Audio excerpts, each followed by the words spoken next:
Good afternoon. I have Mauricio Robles here with me today, and I'm Debbie Mackey. I teach in human resources in the Haslam College of Business in Management and Entrepreneurship. So Mauricio was a 2017 graduate, and he's going to tell you a little bit about what he's done since he's left the University of Tennessee. Hi, Dr. Mackey. Thank you for having me. Yes, so since I graduated back in 2017, I got a full-time job. So when I was actually in the master's program during my last semester, I was working as an intern for Denso Manufacturing in the HR department. And at the same time, I was in the soft market looking for a full-time position. And luckily, I was able to find a job with a big company, Monterrey Mushrooms. They are the largest fresh mushroom supplier in the U.S. And upon graduation, I started working with them full-time as an HR specialist. And I was at the Loudon, Tennessee facility for 2.5 years. And just recently, back in October, I was promoted to HR manager at a different facility in Princeton, Illinois. It's a great opportunity for me to, make a big impact to the company and make changes. There's the facility up here is a little bit smaller than the one in Tennessee, which is great for me because it's a little bit less drama and cause. And that allows me really to make a bigger impact now as a management level. And yes, I'm right now, we're still operating, thankfully, and we're just very lucky that we are considered an agricultural company, and that allows us to keep running operations. Well, thank you. And congratulations on the promotion. And Mauricio also was an athlete when he was at UT and was a great diver. It was great. Yeah, so I'm originally from Mexico, and I came to the United States to be part of the swimming and diving team. That was the main goal.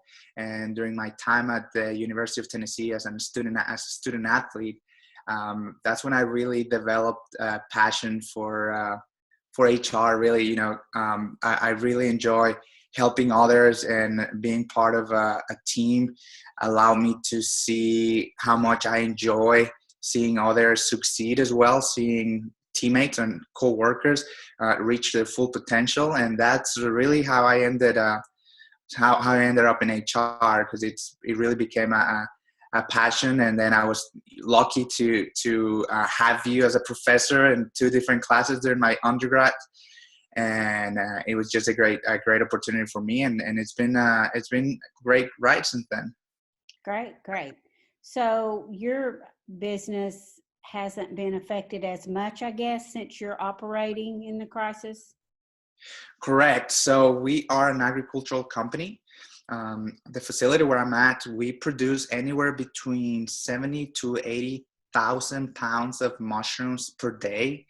And as an ag company, we are required to keep operating, and producing food for the nation. And since everything started, the state of Illinois, it was one of the first ones after California to have a shelter-in-place order, and we distributed letters to all of our employees, making sure they know they're an essential part of the business and that they're able to come to work. And we've been changing guidelines on a daily basis. We're trying to keep up with everything that's going on in different states. So we have facilities all over the nation: California, Texas, Orlando, Tennessee, Illinois, Pennsylvania. So it's been a challenge for corporate really to keep up with every state.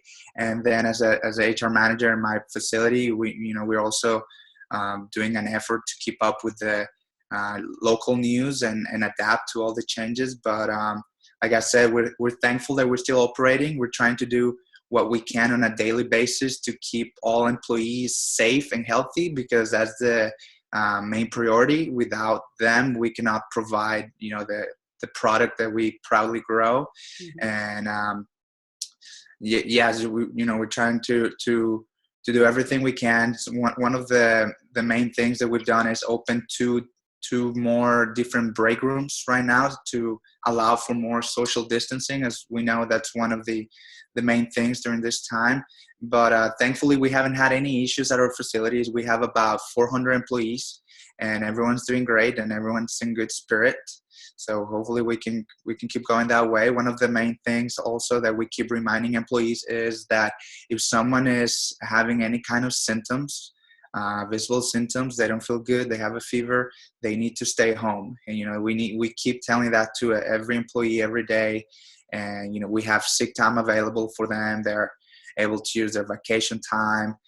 We try to accommodate however we can to for them, so they can stay home and they don't have to worry about coming into work for money, right? Because we know some people are out of work, they need money as well, and sometimes they don't mind risking their health. They don't feel good, but they still want to go to work, and we cannot allow that either. So we're trying to do what we can to keep them safe. That's great. That's great, Mauricio. What advice would you share with students that are soon to graduate? So for all students, I was there once, and the only thing that I can say is that going the extra mile really pays off. Making that extra effort of whatever you're doing, making sure you're doing your best is really a difference. People notice that, and that's one of the things I can say. Just go the extra mile. Also, once you start working, you make sure you're straight up with your employer. Tell him what your goals are. Tell him what you want to accomplish. And that's something that I did when I first started. I told my employer I wanted to take the SHRM CP, and they paid for it. They paid for classes for me to go take it. They paid for me to sit on the test. I let him know that when I first applied for the job, it was an HR assistant role, and I applied for it, and I talked to them. I talked to Joanna, the manager at the time, and I told her that I was looking for a salary role. This is what my plans are. This is what I want to do, and I think that really made a difference for me too. So just being honest since the start and going the extra mile can make a big difference. Thank you. Great job. Thank you Thank you, so Dr. much. Mack. Thank you.